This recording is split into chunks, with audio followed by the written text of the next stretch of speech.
और चौथी जो बहुत महत्वपूर्ण बात है, मैं आप सबसे कहता हूँ, आप इसे आँखों से ये कहूँगा, आज सुबह भी कहा था, एक एक करके 1000 सीढ़ी चढ़ो, एक साथ 100 सीढ़ी चढ़ने की कोशिश कभी मत करो। आजकल लोग चाहते इंस्टेंट, नहीं, साफ लिखा है, ओवर एस्टिमेट काम नहीं करना।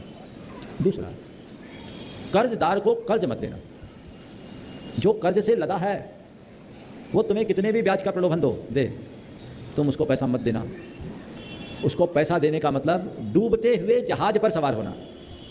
तीसरी बात, ओवर बर्डन काम मत करो, अर्थात व्यापार उतना ही करो जितना तुम सहज भाव से संभाल सको।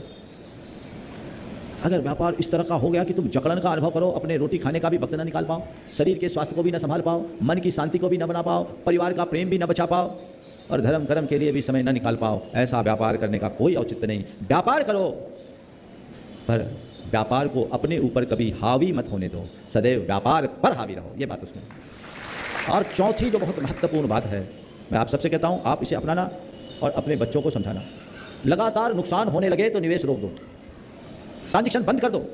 नुकसान पर नुकसान हो रहा है तो समझ लो अभी मेरा दिनमान सही नहीं है, इस समय मैं जो करूँगा वो गड्ढे में ही जाएगा, हाथ पर हाथ बांध कर रख दो। आप देखो जितने लोग दिवालिये होते हैं ना, उनके अंदर झांक कर देखोगे तो पाओगे कि वे उनमें ज़्यादातर लोग ऐसे मिलेंगे जिनको लॉस हुआ, वो लॉस कवर करने के चक्कर में बड़ा गेम खेले और लॉस कवर करते करते खुद ही कवर हो जाते हैं। लिखा है, एक आध बार किसी पॉलिसी के गलत होने से नुकसान होना बड़ी बात नहीं है, लेकिन जहाँ हाथ डालो नुकसान हो रहा है, जहाँ हाथ डालो नुकसान हो रहा है, संभल जाओ, घर बैठ जाओ, भगवान का भजन करो। तो इन बातों को अगर अपना लिया जाए तो बहुत कुछ आगे बढ़ सकते हैं।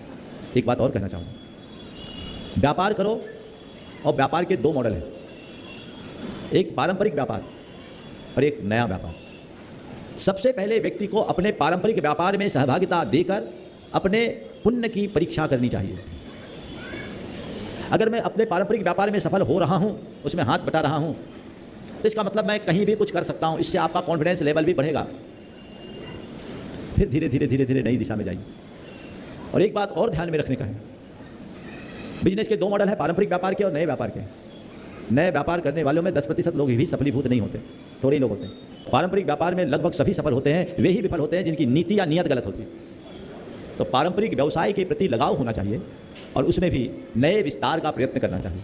आजकल के बच्चों में एक बात देखने में मिलती है, पापा हम आपके बिजनेस में शामिल नहीं होना चाहते, हमें अलग करना है, हमें अपना करना है। और कई कर्म फूटे ऐसे होते हैं जो माँ बाप के पैसे को डुबा के वाकई फिर उन्हीं के पास आके बैठते हैं। होता है, अभी भी सभा में पूछेंगे तो ज़्यादा बच्चों की यही बात आएगी, आपका काम नहीं, आपसे अलग करेंगे। अरे बाप से अलग होकर जाओगे कहाँ?